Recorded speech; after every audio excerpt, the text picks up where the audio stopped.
And from down dog, jump through to seated for Garbha Pindasana. So lotus isn't happening for everyone. So if you're in lotus, you'll take your legs into lotus. If not, the modification for Garbha Pindasana is to cross the ankles, and then you'll wrap the arms around the legs. And you would hold upright here for 5 breaths with your ankles crossed, feet off the floor, and holding on to either your hands or a wrist. A lot of times you may want to start off holding on to the knees, but don't stay there. Even if you're not taking lotus, start working on also clasping the hands. So we'll take 5 breaths here. It's 1, 2, 3, 4, and 5. After your 5th breath, you're going to roll in a circle as many times as it takes you to get back to center.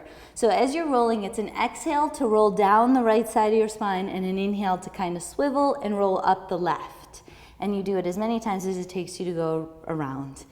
Exhale, inhale, exhale, inhale.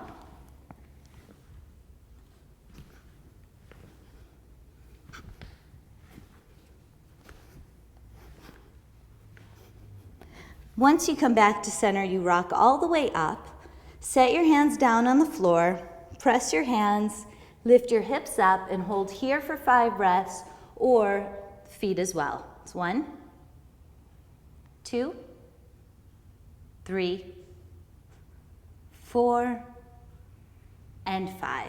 And you'll release, and you would take a vinyasa from there.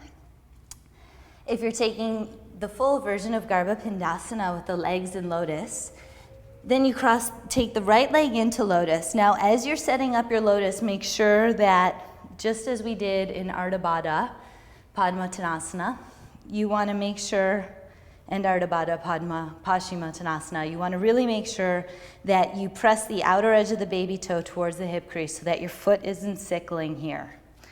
And then you take the left leg over top of the right, and then start to take the knees towards each other.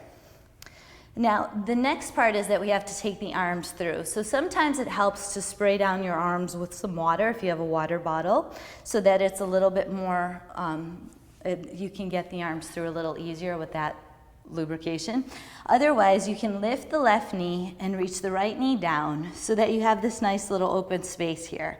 So the left arm isn't usually too bad. We can usually get that through, and you want to take it through to the elbow. Then the right arm has to get through this tighter space. So that one's a little more difficult. You just press the arm through, see if you can get it through. Again, you work up towards your elbow, and this is where the water can help, or sometimes a teacher can help by helping to pull the arm through. Then from there, you're gonna bend the elbows and take the chin towards your hands. If that's not available to you, then you would just hold your hands like this and work on tightening up your body towards your legs. If it is, you hold here for 5 breaths. 1, 2, 3, 4, and 5. Then from there, we roll in a circle as many times as it takes us to get back to center.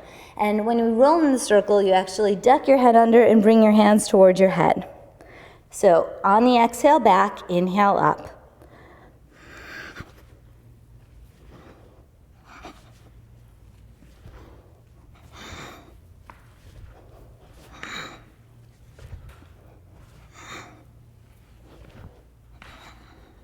And then once you come back to center, it's an inhale up, and you come right to your hands for Kukutasana. 1,